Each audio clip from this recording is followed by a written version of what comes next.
Good evening. I am Arachna, the Spider People, your hostess with the mostess. And welcome to Beware Theater, because this be where you're gonna see some really bad movies. We've got vampires, aliens, werewolves, monsters, and of course, the undead. So take a load off, pull up a couch, and fasten your seatbelt. It's gonna be a creepy night. In 1931, Universal Pictures put out two blockbuster horror movies, Dracula and Frankenstein. The next year, they put out The Mummy, starring Boris Karloff, which made Boris into an instant horror movie star. Unfortunately, after they released The Mummy, Universal didn't have any more work for him, so he was basically unemployed. So much for being rich and famous. But lucky for Boris, the next year, 1933, British film studio Gaumont decided they wanted to get in on the horror movie craze, even though the British censors didn't want any horror movies. So they borrowed Boris Karloff to star in the movie we're going to see tonight called The Ghoul. The movie did pretty well in the UK, but not so much in the US. And over time, copies of this movie disappeared until 1969, when somebody found a partial beat-up copy in Czechoslovakia. But luckily for us, in 1980, somebody found a decent print in a warehouse, and the British Film Institute restored it for posterity. The Ghoul is about a professor of Egyptology who thinks this mysterious Egyptian jewel will give him eternal life if he's buried with it. But he warns everybody that if anyone steals that jewel after he dies, he's gonna come back from the dead to get it back with force. Whoa, that's quite the curse. And wouldn't you know it, the moment the guy's dead, somebody steals the jewel. And then all these other people come out of the woodwork also to steal the jewel. But true to his word, the professor comes back from the dead to seek revenge. Or does he? You'll see. There's a creepy old mansion with a creepy Egyptian tomb in the backyard. There's a mysterious Egyptian sheik, a ditzy dame, unscrupulous neighbors, quarreling cousins, and the Egyptian god of the dead. Whoa. So now we watch The Ghoul.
We don't want to buy no lino, no nothing. Mr. Zagore, please? Oh, him.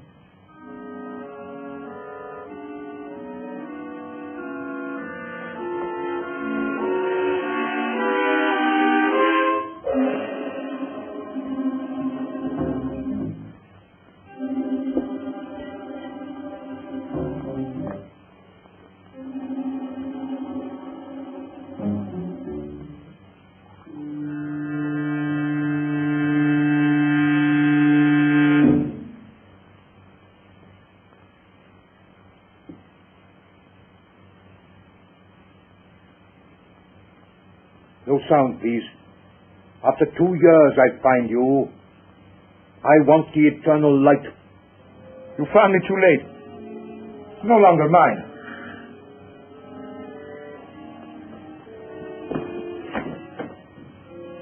I can kill with this from the end of the room. No lies, please. You cannot kill in England, Mahmoud. They get their murderers here and hang them. I have not come alone. If I hang, there are others. The eternal light goes back to the tomb from which you stole it. But I tell you, I have not got it. Please, I am not a child. I sold it. To whom did you sell it? To Professor Morland. That robber of the dead. Has he sold it? He did not buy it to sell. What then? Like you, Mahmoud. She believes. Believes? He believes that the eternal light will open for him the gates of paradise? Even so. He gave the best part of his fortune for it. And very soon he will know whether or not he was right. What do you mean? Professor Morland is dying. Then you think it will be buried with him? I'm sure of it. We have only got to wait until he is dead.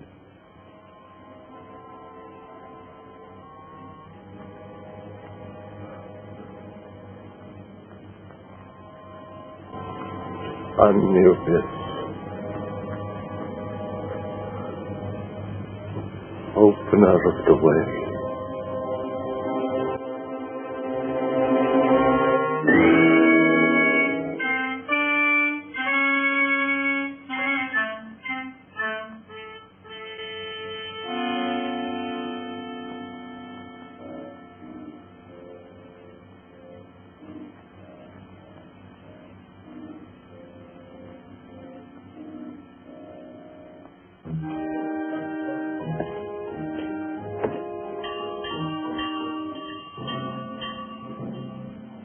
What's that?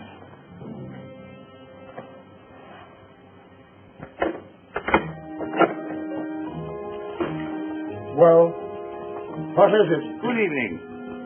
I happen to be staying in the neighborhood, and hearing of your master's illness, I took the liberty of calling. How is he tonight? You'll never see the morning. He hasn't asked for anyone of my cloth. Nor will he.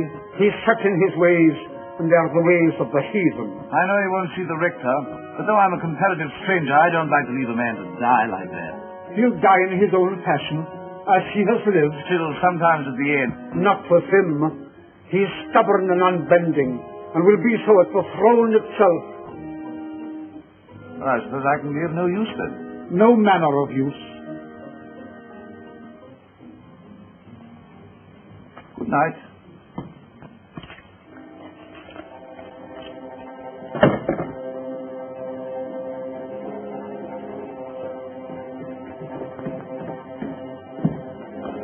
Asking for you.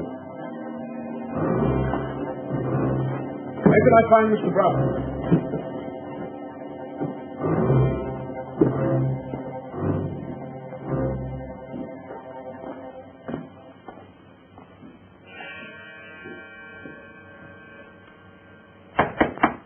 Who is it? Come in or go out.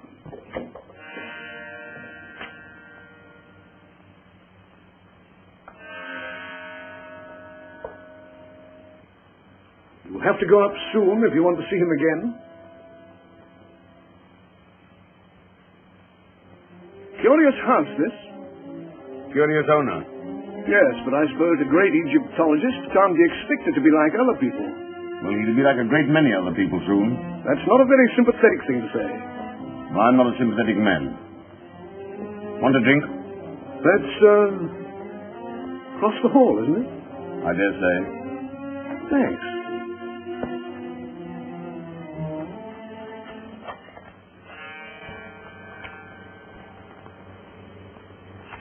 $75,000, September 22nd, 1931.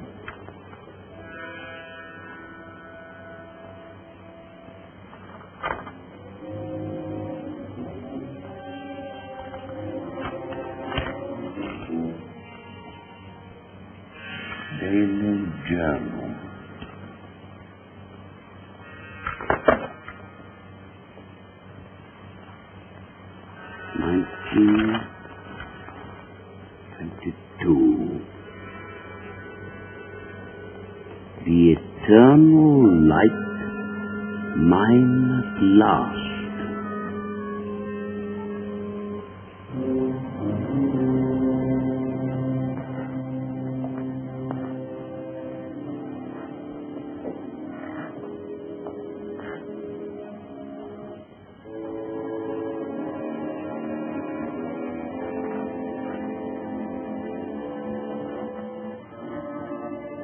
I want to see you there. And here, Is the door shut? it is No listeners. none. The cats. They are drawn. Come nearer.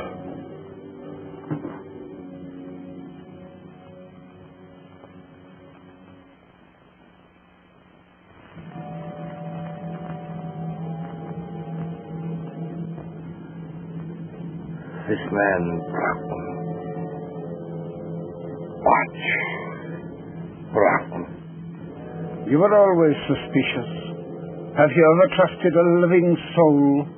Only fools. I trust you. Let us trust in the spirit than in the flesh. I put my trust in my own God. And now, when I am dead, my funeral, you will bury me at dusk in the clothes I told you. You will place the figure of Anubis at the west of the inner chamber. I will. And on the night of the full moon, at the first hour,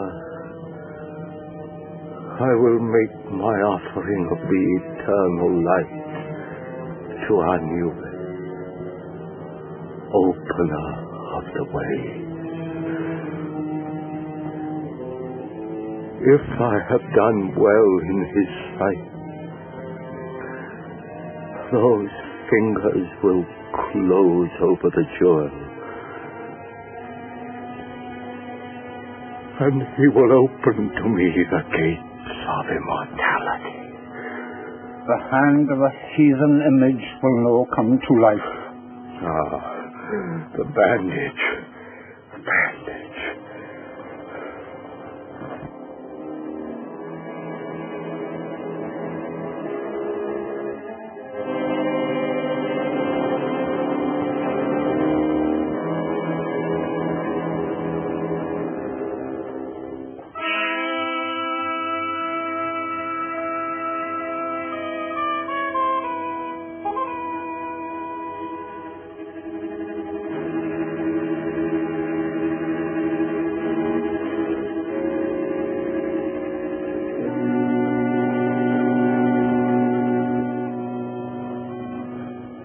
Look.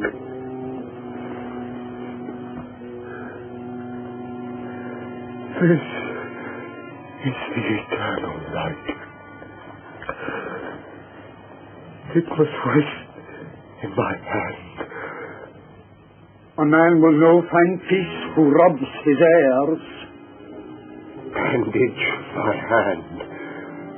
The eternal light must lie with me in the tomb.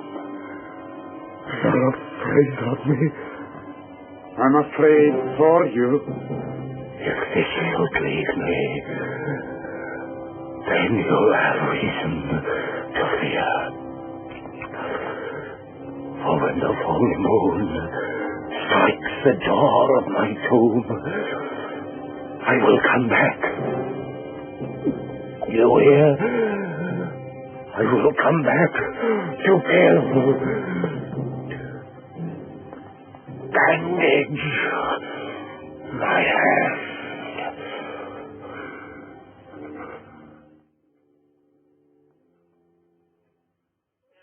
Modern civilization has long been fascinated with ancient Egyptian culture, especially the terrible curses they'd put on you if you stole anything from their tombs. But in this movie, a professor of ancient Egyptian culture has put a curse on a stolen Egyptian jewel that he purchased. Who knew you could put a secondhand curse on an Egyptian stolen artifact that probably had a curse on it in the first place? I don't know. But the professor plans, after his death, he's going to hand this jewel over to the Egyptian god of the dead, Anubis, in exchange for eternal life. Which would be a pretty good trick, because, you know, he'd be dead and then he'd be handing this... Anybody following this?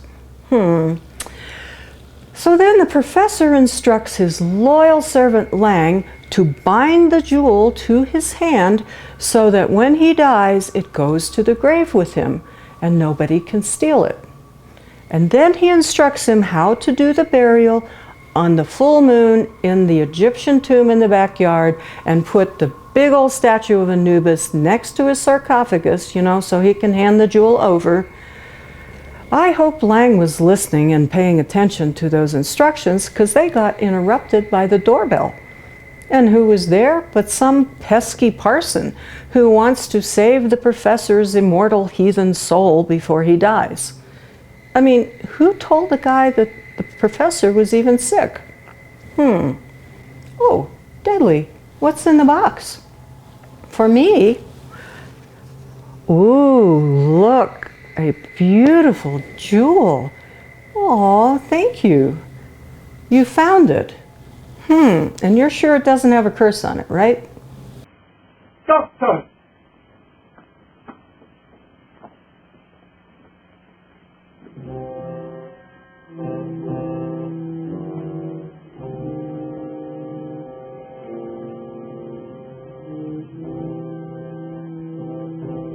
Window. Open. Oh.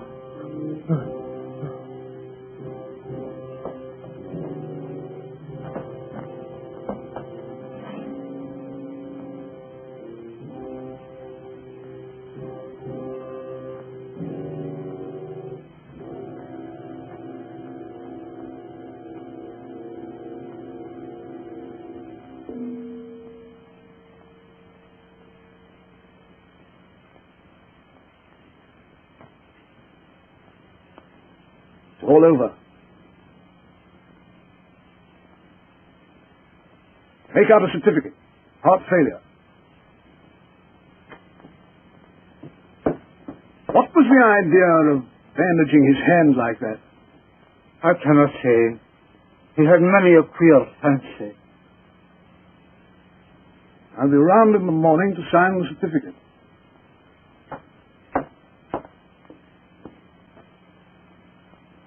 I'll no believe him, Master Side, till his body is laid to rest.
Where are you going?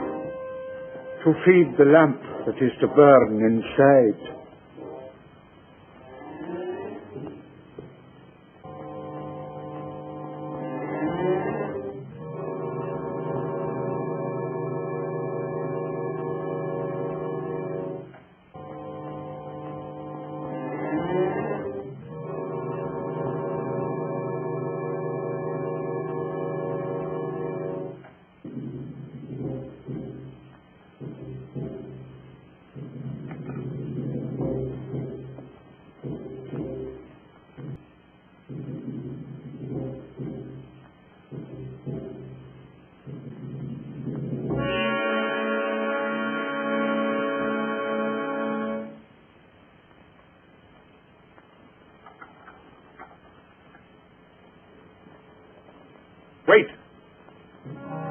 or leaving the key inside. Aye, that was another of his queer fancies.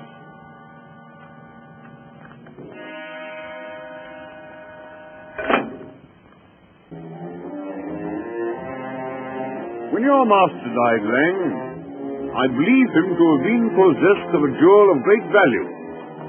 Do you know anything about it? Nothing. I advise you to be very careful, Lang. I have a careful nature. You may be putting yourself perilously near dishonesty. I've seen men nearer.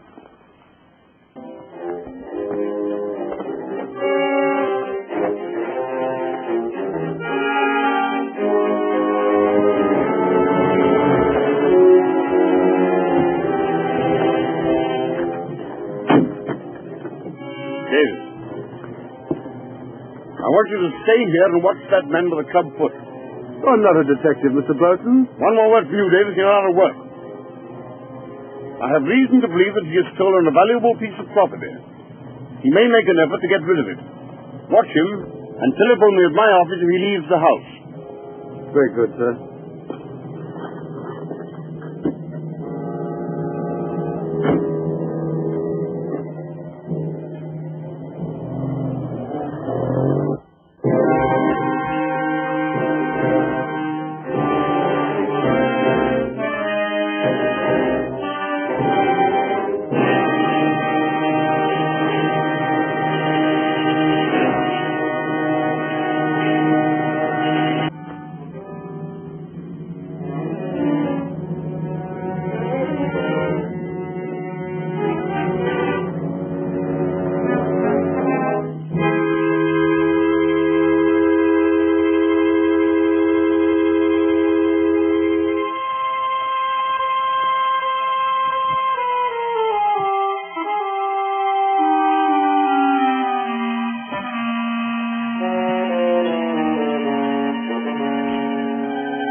From Watson. 10 shillings if you drive me to Oxford Station in time to catch the 5 o'clock train. I'll oblige you, Governor. I was going straight back as it was.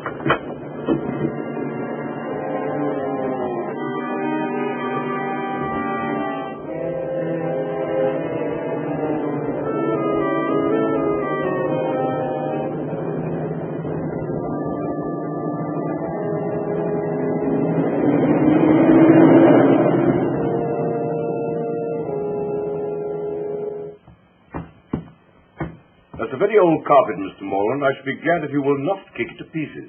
I'm sorry. When I'm angry, I do kick. You're good enough to explain that. Yes, I intend to. By your own statement, Miss Holland and I are the sole heirs of Professor Morland. We were informed neither of his death nor of his funeral. Your uncle died and was buried in a certain way according to his wishes, which need I go on. Almost his last words were a threat to return from the dead. In my opinion, he was mad.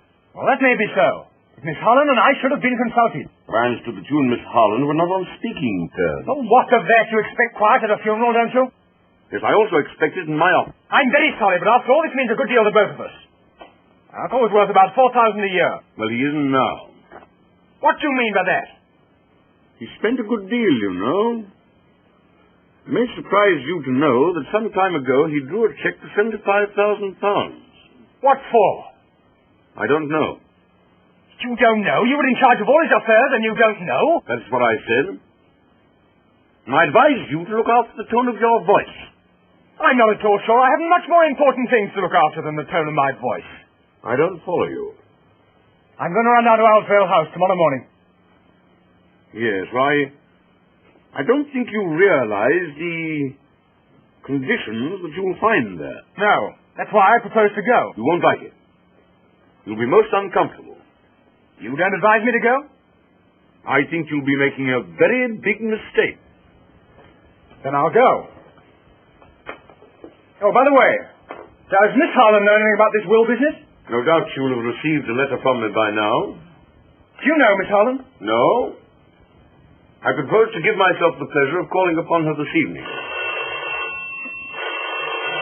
Hello. Oh, it's you, Davis. Wait a minute.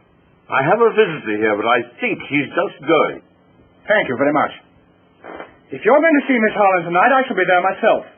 No doubt you will succeed in making a painful interview intolerable. Good afternoon. Your manner must help your practice a great deal.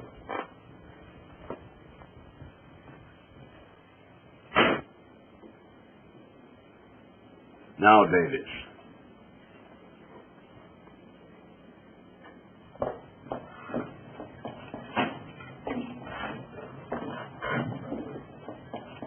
Can you direct me to Blandford Street, please? Follow the tram lines, close on the mall, and then turn right at the church. I'm obliged to you.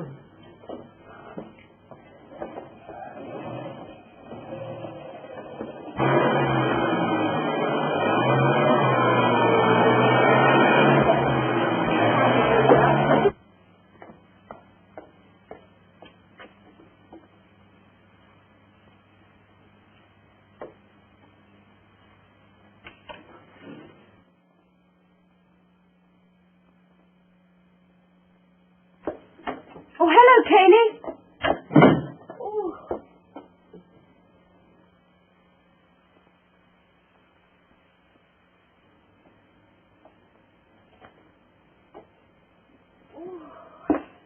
Oh, it's good to get out of that fog. My dear, a most exciting thing has happened. Oh! Oh, don't let it happen again. No, not that. That's a chestnut. It's this. It looks like a solicitor's letter.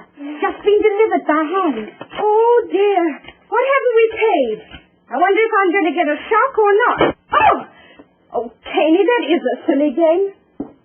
After all we've said about Uncle Henry, what do you think he's done? Something nice at last? He's dead. My dear, I'm sorry. And his solicitor wants to see me. My dear, I'm glad. He was awfully rich, wasn't he? Oh, he may have left you a fortune. If he has, I'll buy you a private cinema. Oh, I say, when did this letter come? A few minutes ago. Why? He asked me to telephone him if I could see him here at 6. You don't want to miss the chance of a fortune for the sake of tuppence. You better run out and do it now. You're right.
Miss Harlan?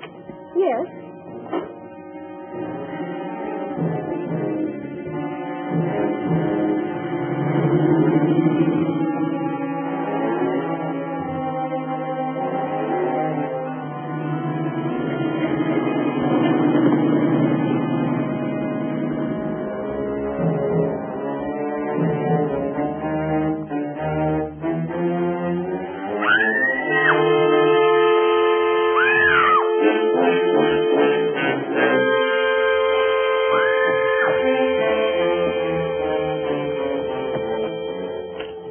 What's happened? Somebody attacked me and snatched my bag. Why, good Lord, it's Betty Harlan. Grace Morland. You would go and get yourself into some kind of mix-up. You will arrive when it's all over. Thank you. Well, I'm going home. Wait a minute. I was on my way to see you, strictly on business. You wouldn't be allowed in for any other reason. That's good.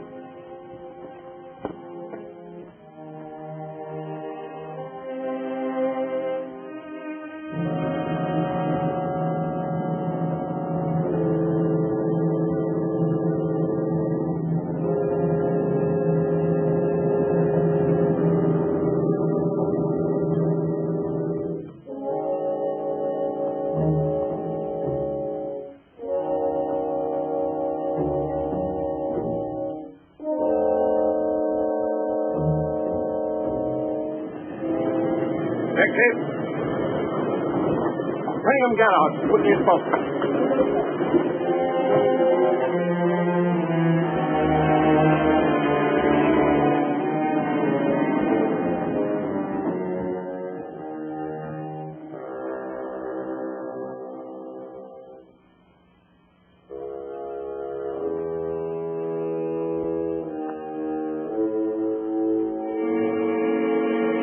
You know what they say, as soon as you turn the light out, all the cockroaches come out. And in this case, as soon as they declared the professor dead, his servant Lang steals the Eternal Light jewel right off his hand. And as soon as his body is put into his tomb, and before they close the door, his rat-faced lawyer Boughton sneaks in, pulls his hand out of the sarcophagus to steal the jewel. But he discovered somebody beat him to it, and he thinks it's Lang. Yep, Lang stole that jewel in order to give it to the professor's only heirs, his niece and nephew. So until they show up, he stashes it in a can of coffee.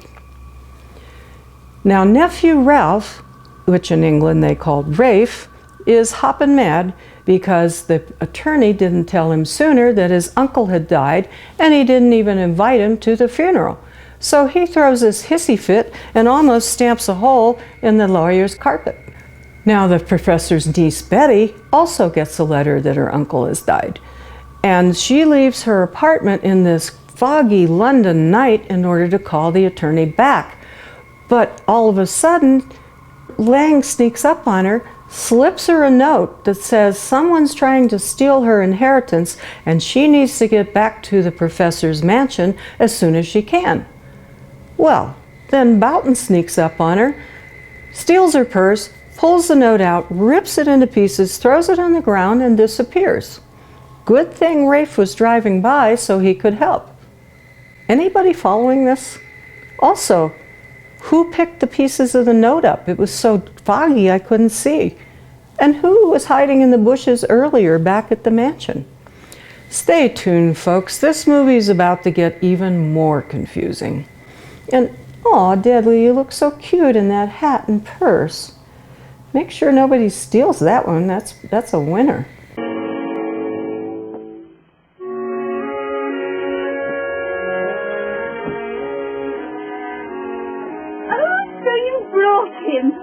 Dear Mr. Broughton, we're delighted to see you. No, it isn't Mr. Broughton. It's my cousin, Rafe Morland. Dear Mr. Morland, we're delighted to see you.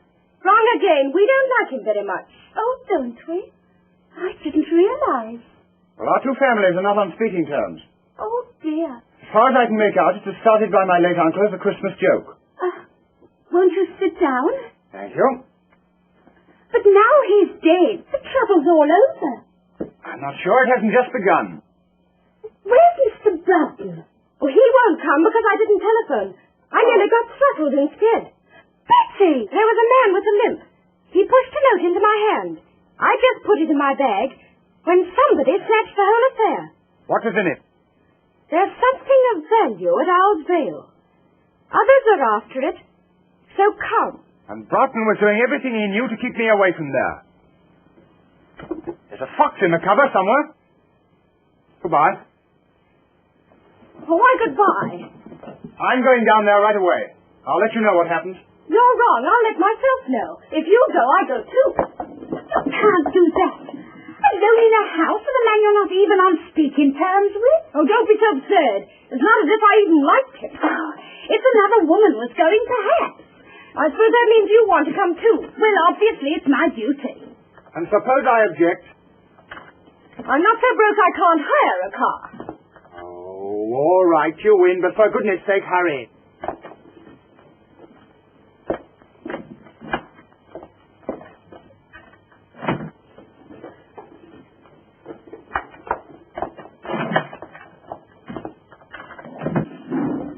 It looks as if I'll have to walk. You might do worse.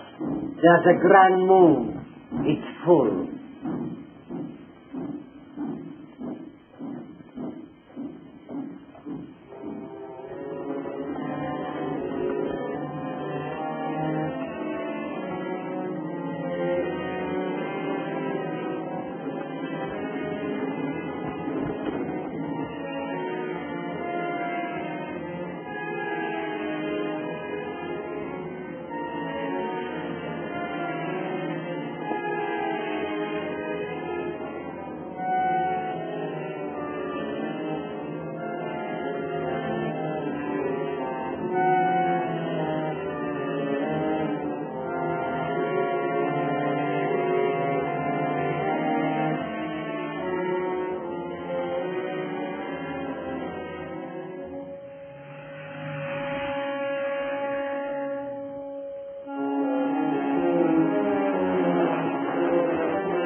if there's a name on this gate.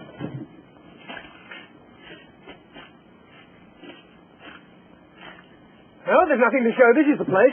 But there aren't any other places, and I'm frozen. Well, it's no use going to the wrong place. Wait a minute, here's someone on a bike. Hi there, Cocky. Wait a minute. Oh, hello. I'm awfully sorry. I didn't see you were a parson. Oh, that's all right. Any trouble? Oh, no. We just want to get to Owlsvale House. Well, this is it. As a matter of fact, I'm calling there myself. Well, did you know my uncle? Professor Morland. Oh, slightly. And so I want to introduce myself. My name's Hartley, Nigel Hartley. I'm down at Raveley. The vicar's ill. How'd you do? I'm Rafe Morland. This is Miss Holland. We're the heirs of Couldn't the old... you have the rest of the introduction indoors? Yes, of course. You must be close. Straight down this drive. You go along, I'll follow. All right.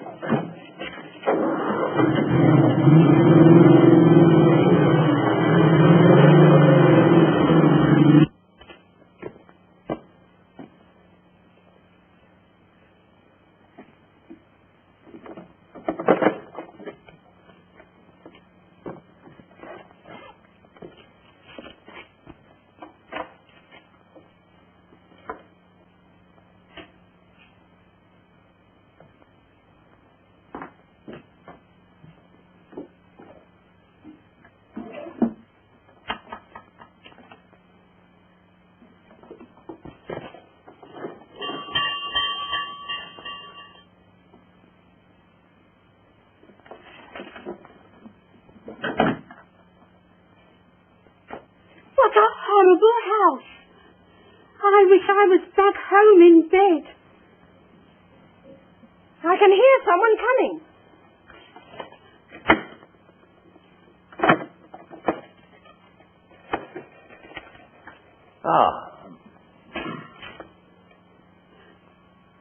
Well, don't stand about. Come inside.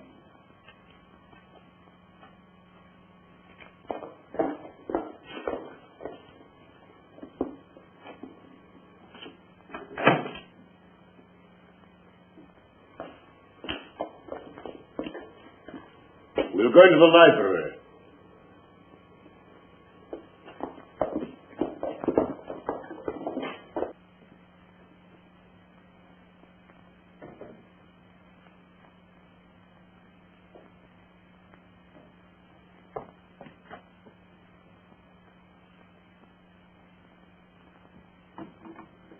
I may be old-fashioned, but I feel awkward when I'm not introduced to people.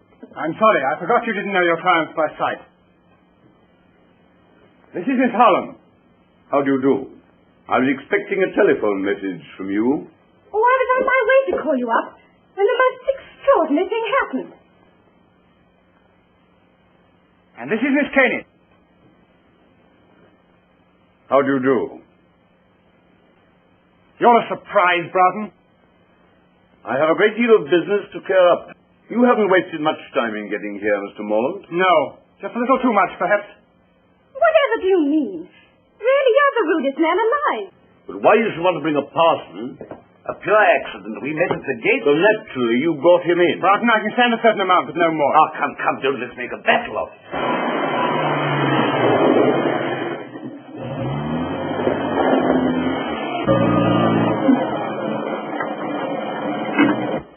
You stay here in the car. No.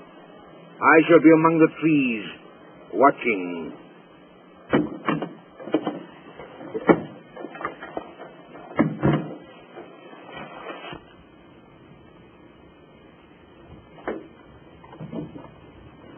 You may say I have no right to express this opinion, but to my mind it's a scandalous and disgraceful burial which may have disastrous consequences. It would be very disastrous if he came back, wouldn't it? I quite see Mr. Hartley's point. Yes, you make friends quickly, don't you? And enemies quicker. Need we have these childish squabbles? We all know the dead men don't come back. I wish I was back home in bed. Hadn't somebody better answer that? Certainly. It's your house. Very well.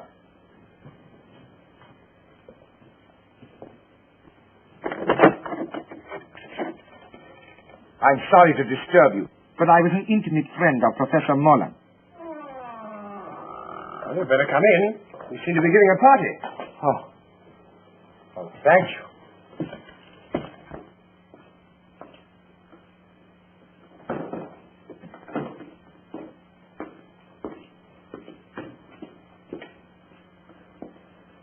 My name is Aga Ben Dragore. An Egyptian. An Arab. I don't remember having heard your name. I did not flatter myself that you would. But I knew Professor Morland some years ago, in Egypt. I heard of his death, and of his burial in my own faith. And I hoped, as I am leaving England tomorrow, that I might be allowed to visit his tomb. I must protest against anything of the sort. Shouldn't the poor man look at his friend's tomb? I don't mind him going. I can't believe that you'd willingly encourage paganism. The Egyptians were not pagans, sir. As no doubt you know, Miss... Cayley, I think you're all being very unkind to Mr. Dragore. I don't think you people realize quite how far Moreland's queer ideas took him. He even believed that after his death at a certain hour, the image of Anubis would come to life in his tomb and receive his soul.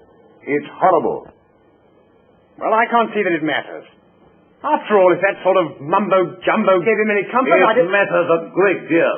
If my suggestion is likely to hurt anyone's feelings, please forget it. Oh, I think that's very sweet of you, Mr. Dragore. Oh, your sympathy is more than charming. Well, what about a cup of coffee after your cold drive? I dare say we should find some in the kitchen. May I offer my services as pantryman? Quite sweet of you. Come, Mr. Dragore. For sheer speed. Shall not let him out of our sight for a moment now. Perhaps that's just as well.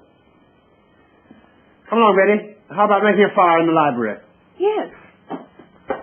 I'm sorry there should be this sort of atmosphere. After all, we're only ships that pass in the night. You want a drink or will you pass now? Oh, well, thank you very much. Well, if you build it that way, there won't be any draught. Well, it'll be the only place in this house where there isn't one, then. Oh, don't you think you carry those flattery thoughts a trifle too far? Since we met, I can't remember you saying a kind word to anyone. Perhaps you're right. I'm sorry.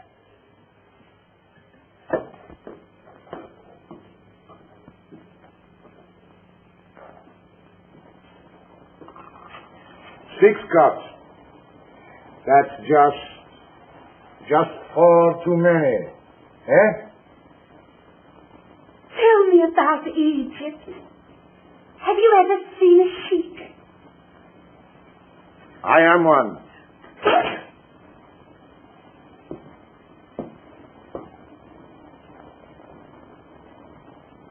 Oh, thank you. Then how should I address you? Oh, I'm cutting sandwiches for a sheik. I don't feel quite well. Oh, don't be alarmed. We're not quite as uncivilized as people think. Oh, don't say that. Do you ride a white stallion? Sometimes. I know it's not your fault. We were taught to hate one another, but... Good Lord, you don't think I hate you, do you? Well, I can't somehow feel I'm your dearest friend. You never did have a great deal of sense, did you? Oh, that's nice. Rafe, I've a woman's intuition that you and I are up against things. I'm pretty sure we are. Well, then, let's cut the quarreling. Shoulder to shoulder, eh? All right. Partners. Partners. Ah.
So now that the professor's dead, it's like the bat signal went off, and all of these people are coming out of the woodwork in order to try to get the eternal light jewel.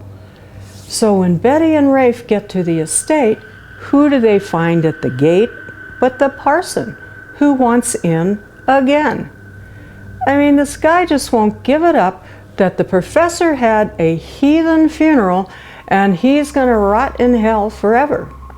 Actually, the professor plans to live forever in the Egyptian afterlife, which is a whole lot happier story. And then this mysterious sheik and his chauffeur show up, who says he's an old friend of the professor's and he wants to get into his tomb. Right. Well, unfortunately for him, Betty's ditzy roommate Rainey becomes smitten with his exoticness and his made-up stories, and she latches onto him like a scarab beetle on dung. And so while all of these interesting people are plotting in one way or another to get a piece of this eternal light jewel, the professor's spidey senses go off. He wakes up from the dead and realizes that his jewel has been stolen. So he takes off and tries to get it back. Well, even though he's not the mummy in this movie, Boris Karloff has the ability to scare the bejesus out of you as someone who's come back from the dead, is bent on revenge, and doesn't say a word. And Deadly, what are you doing? You're looking for your mummy. Looking for your... You mean this mummy? Okay, here we go.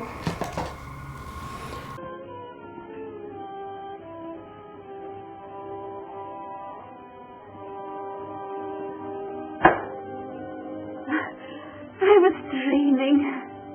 Now I will show you how we make coffee in the desert, underneath the stars. You don't make it yourself, do you? No, of course not. A Circassian slave, lovely as sin, cooks it for us, kneeling. And if it is not to our liking... I know. She stripped to the waist and lashed for miles across the Sahara. Where she is finally eaten by locusts, and rightly. Now, take this canister and do exactly as I tell you. And if I fail? The Yorkshire Moors are just behind us. Now, 6 spoonfuls. 1. 2. 3. 4. 5.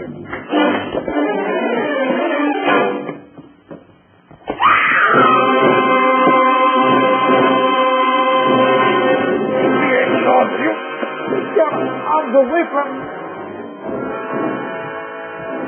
What's the matter with you? Are you mad, eh?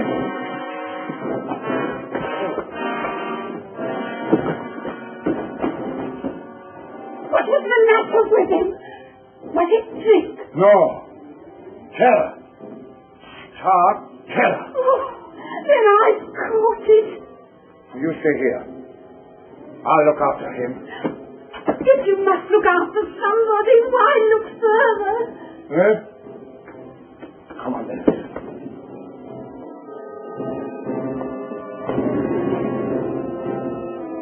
Rafe, that windpipe's not here anywhere.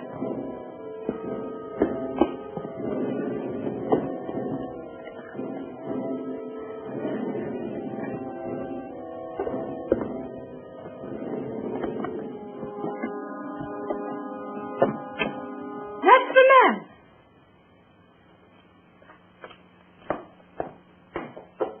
Look here, did you give a note to the Gather up your things and get out of here. The master, I've seen him. You...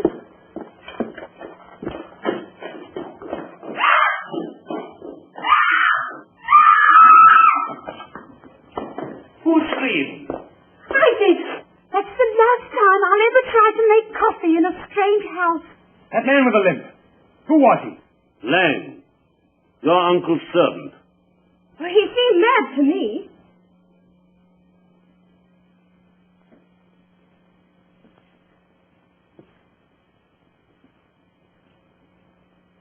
Yes. And probably dangerous. You others had better go into the library. I'll have a word with him. Yes, come along. Mr. Broughton understands the man.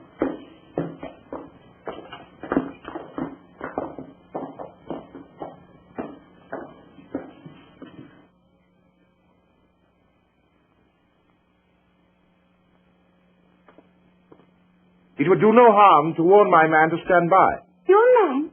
Is he a sheik too? No, he's his chauffeur. He's outside now with my car.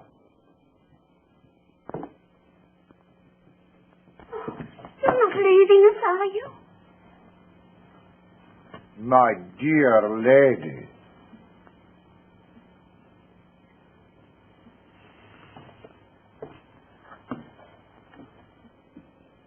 Not a very courageous person, our foreign friend. You think he's run away? Absurd. I'd like to see you riding your bicycle with a Circassian slave, lovely as sin across the handlebars. What on earth are you talking about? Now listen, good people. Good people? Don't you think perhaps we're allowing this thing to get on our nerves? Don't you think perhaps if we took a grip on our self-control... Now listen, good parson. This is our show, and our nerves are probably just as good as the next man's. So keep that sort of talk for your pulpit. Right. Oh, well, of course, I've no wish to interfere where I'm not wanted. Then don't. This is not a Sunday school.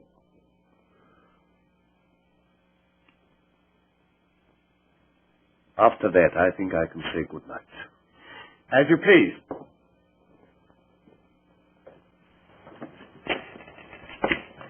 Well, I'm sorry I was offensive.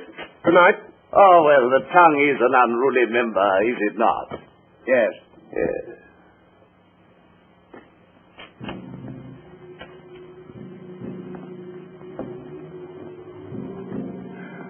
I was tempted. I was tempted, but I did not fall.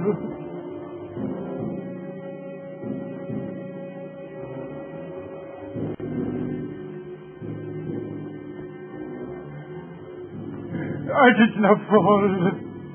The thing's safe. I swear it.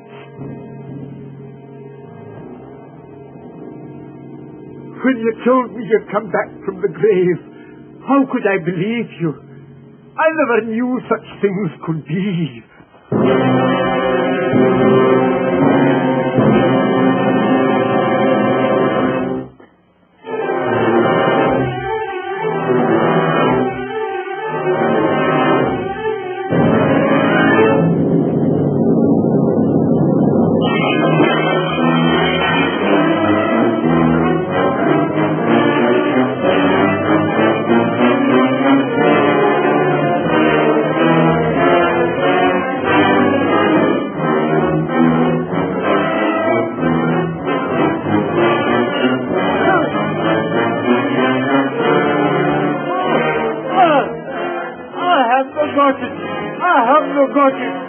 The girl! She has it. I swear it. Oh.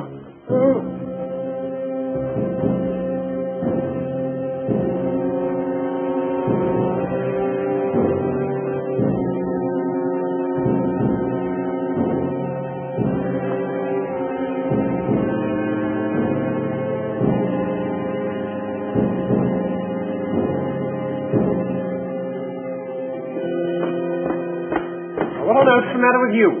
You look as if you'd seen a ghost. I have.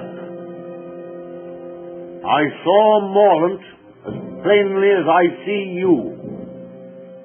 I'm going to mix myself a drink.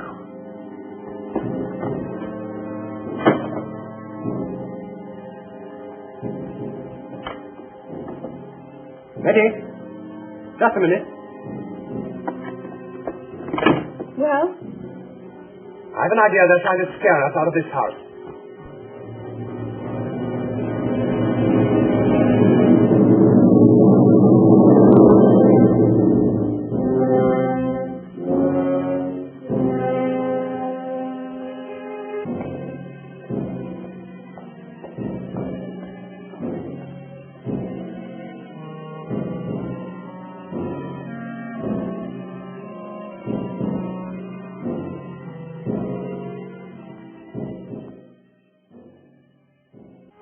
no use blinding ourselves to the facts.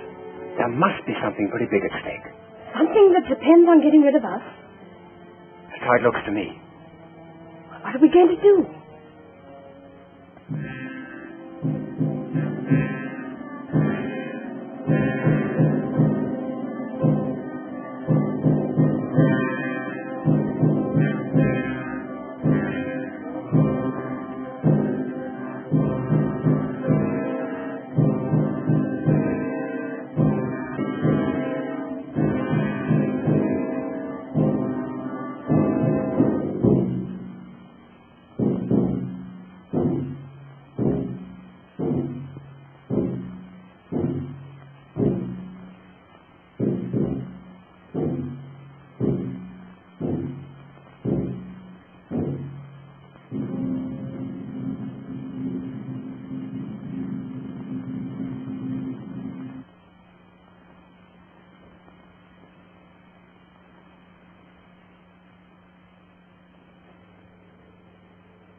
Betty, I'm going down to that tomb and find out whether... It's the only way we've got of finding out what's going on around here.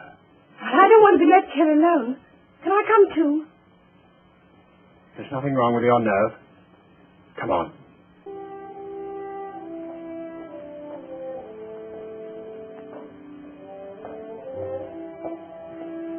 I'll put on a pullover and some thicker shoes. All right. Is this yours? Yes. I'll keep an eye on Broughton.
Oh, there you are.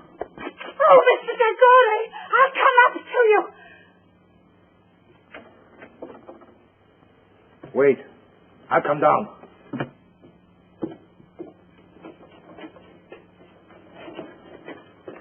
you want? There was somebody in the library. Who? I don't know. The door. It's shut. It's shut. Don't scream. Oh, that's what I need. The command in your wonderful voice. Come with me.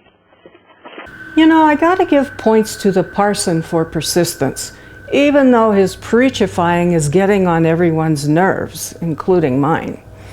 I also have to give points to Rafe for throwing the guy out of the house again. You think by now he'd realize that this house is a Christian-free zone and he's not wanted.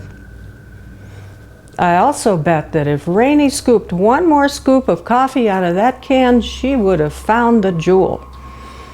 But I guess Lang thought since this is Great Britain, people drink tea, nobody'd find it. He didn't realize, though, that an Egyptian was going to make a hot beverage in his kitchen. Lang, if you didn't want anybody to find the jewel, why didn't you put it in a can nobody uses? You know, like the castor oil can. But when he sees that Rainey almost gets that jewel, he runs in, grabs the jewel, runs into the hall, puts it into Betty's suitcase, runs up to his room, praying that the professor won't take revenge on him because, well, he kept the jewel safe and he didn't know the guy was going to come back from the dead. But too late for Lang, because there's the professor in the window and he sees him. So he pulls the bars apart like they were Twizzlers, busts into the room, and makes Lang tell him where the jewel is. And then he stomps all over the house, terrorizing everybody, and chokes the jewel out of Betty. And then the Egyptian tries to shoot him.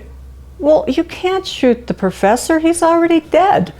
Plus, he's on a mission to get back to his tomb by the full moon so he can give the jewel to Anubis. So I wouldn't bother him right now.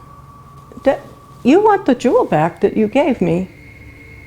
Yes, it's in a safe place. Oh, Anubis is going to put a curse on it if you don't give it back to him. Well, in that case, here, take the jewel. I think you've gone far enough with your insinuations. Yes, and I may go a great deal farther. What is it? What's the matter? I've seen him.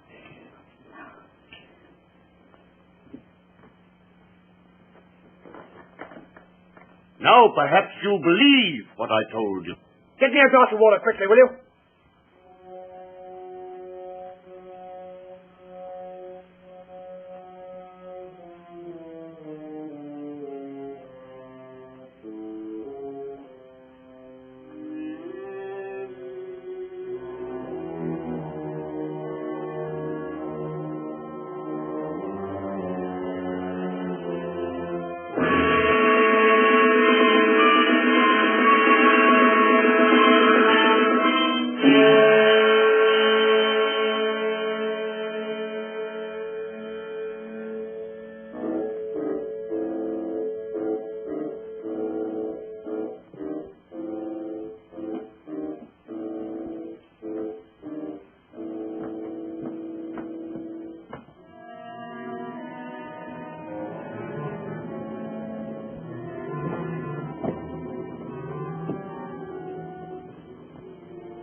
I wasn't hurt. Really frightened.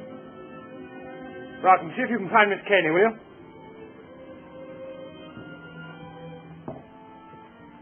It's wonderful to be with a man who isn't afraid. I am afraid. You, who have ridden barebacks over the desert. If you don't stop chattering, I'm afraid I shall have a knife in my back. When I'm with you, I have to talk. It comes like poetry. Are you prepared to obey me? In anything. Then close your eyes and don't speak for 10 seconds.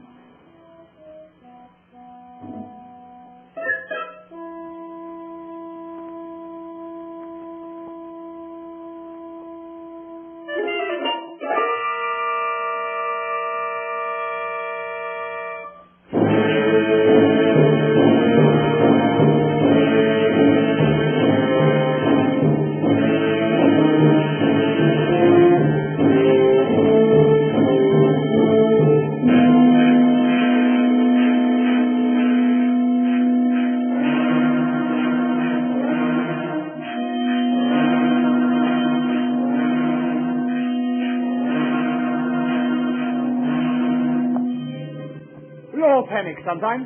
I felt his hands on me. That's why I know it was no ghost. It was no ghost. Look at the clock. It's nearing the hour. I know where you'll find him now. He's gone back to the tomb, to his heathen gods. And you and I will follow in there. Wait a minute. What's his doctor's telephone number? Yaxford 72.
There's a light. I'll go no nearer. I'll go no nearer.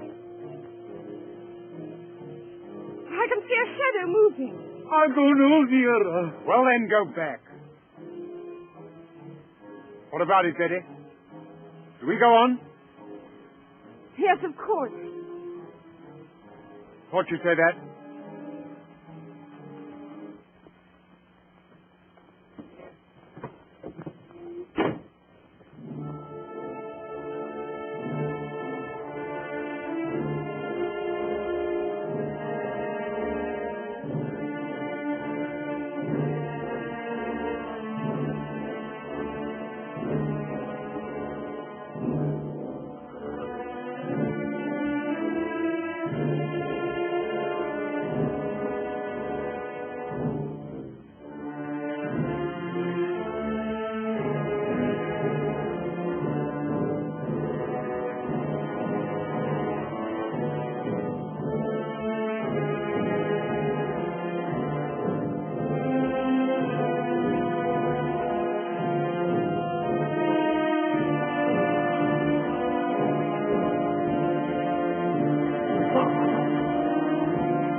So you're not a parson, just a dirty cook.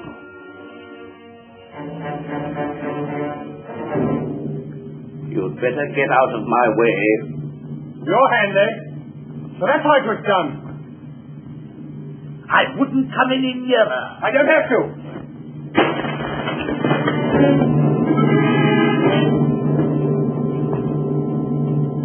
Look, if you please. Thank you. Come on now.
heard nothing.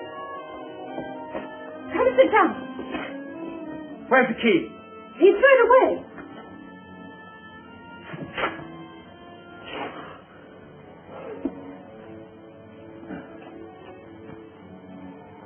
When I phoned the doctor, I told him to bring the police. They ought to find us somehow. Even if they do come, how can they break down that door?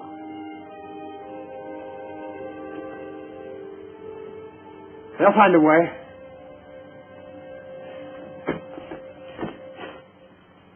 I'll make a bandage.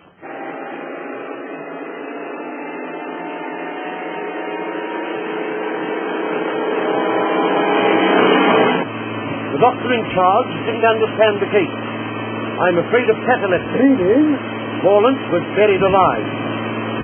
Oh, Mr. Dragore, what were those shots? Out of my way. Where are the others? Leave me alone! Oh.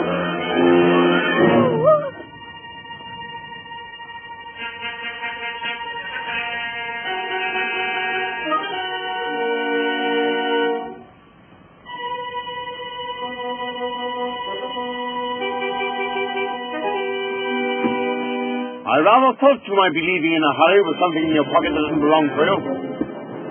Hand it over. You win.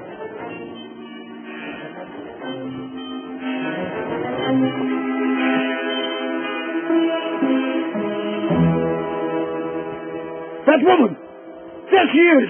Come now. Oh, you put up all gun, you fool! I tell you, she's got it! Come on, then.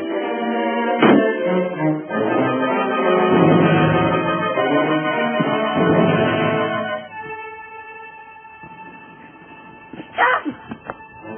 Now, Miss Taney, if you please. I don't think so. You fool. If either of you two horrible men so much as move, in it goes. You don't know the value of that jewel. I don't care for the value, it'll go.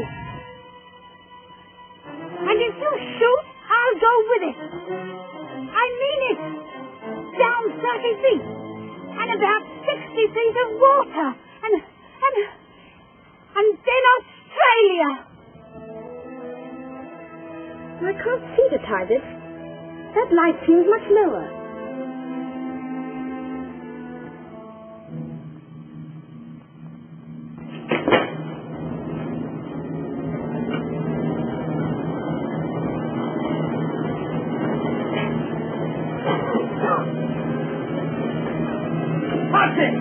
Quick, come on, get out of here.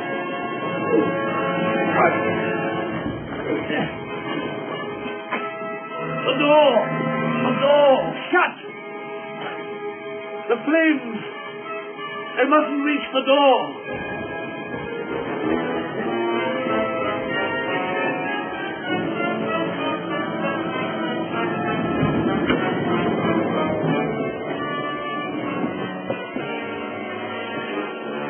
No good, you can't breathe in there. Can't we? Here. Only.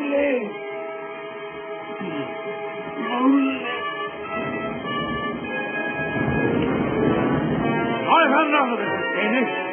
Supposing I'm ready to shoot and take the risk. You'll be taking a bigger risk than you think. I'll take that gun, thank you. Now look here. That'll do. Now, what's the trouble? This. They're after it. All of them. It belongs. I'll carry her to the house.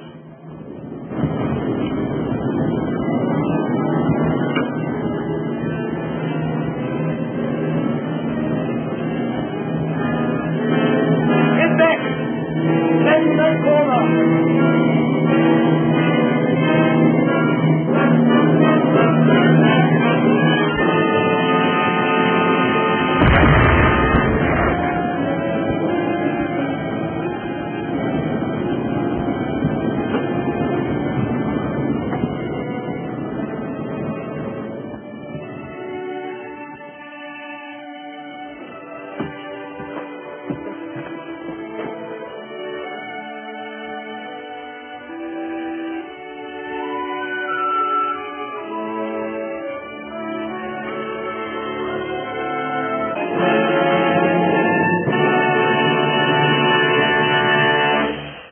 So there you have it. An early British monochromatic horror movie, and pretty creepy. This movie teach me that you can't keep Boris Karloff down. At least you can't keep him down in a sarcophagus when he's hell-bent on revenge. This movie also teach me that even if a horror movie wraps up with a Scooby-Doo-like ending to please the censors, it doesn't mean that the supernatural isn't real. That's why we love horror movies, right? So until next time, or not, this is Arachna of the Spider People, wishing you nighty-night, and don't let any dead professors bite.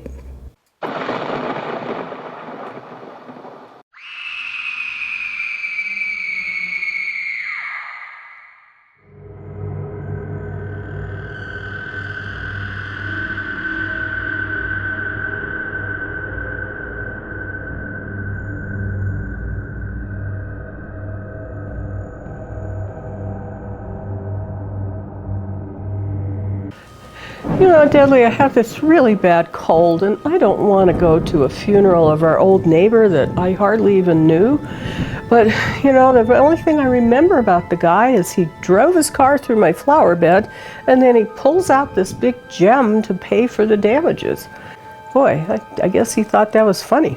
But, you know, this invitation is really clear. It says, "Come or be sorry, and bring the gem that he gave you." You know, it sounds like a curse to me. So, you know, let's just be safe and go in. You know, Deadly, the inside of this building is just as weird as the outside of the building. What does that sign say? Oh, good, it's also in English. Okay, it says, the deceased was a professor of Egyptology. This is an ancient ceremony. It starts in 20 minutes, and no one's admitted after it starts. Huh. Oh, what's that noise? Oh. Well, I guess that mummy doesn't want to be late. Huh. Well, you know, I've never been to an Egyptian funeral before. I wonder if they'll walk like an Egyptian. You know, walk... Oh, Deadly, you're no fun. Oh, Deadly, look at this room. And all these drawings on the wall. They look authentic. But where is everybody? Are we early? Are we late? And where's that mummy? You know what? Let's stay next to the door so we can duck out early, okay? I'm not sure I want to stay for the whole ceremony. Wait a minute. Are we in the Egyptian underworld? This is really creepy.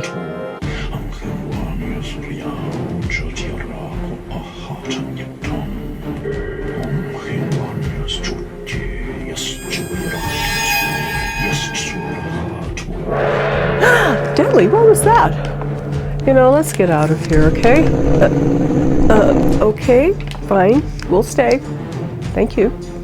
Oh, man. The Hall of Mott is now open to the weighing of the heart.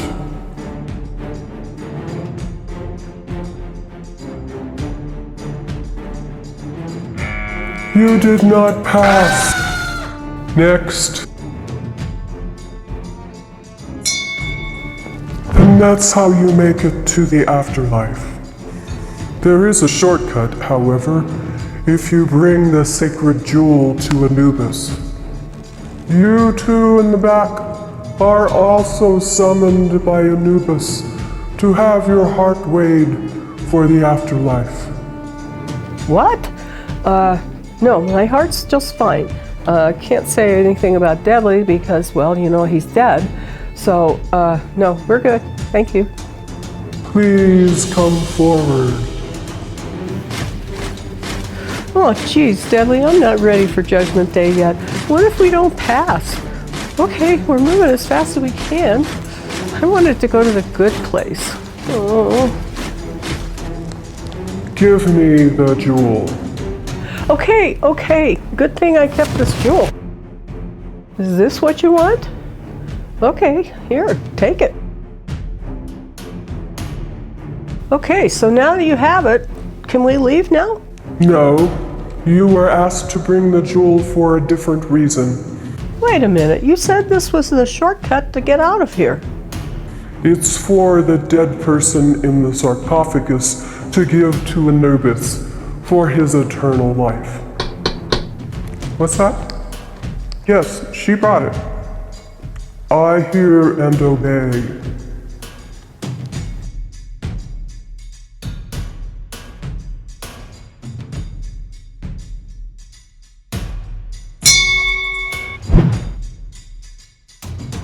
So does this mean he went to the eternal afterlife? He will rest forever in the afterlife. You, however, this is your lucky day. He has granted you sanctuary in his sarcophagus until your hearts weigh lighter than a feather. Deadly, this is bizarre. How can your heart be lighter than a feather? The system's rigged, I tell you. Don't resist. It is your fate. Oh, wait a minute. I'm not even an Egyptian. No, don't do this. Let us all here. retire from the chamber. No, let us out now. And sooner or later they will figure out they were not locked in. The professor was quite the prankster, even until the end. Push on the door. Oh, it's not locked. Let's get out of here. Oh.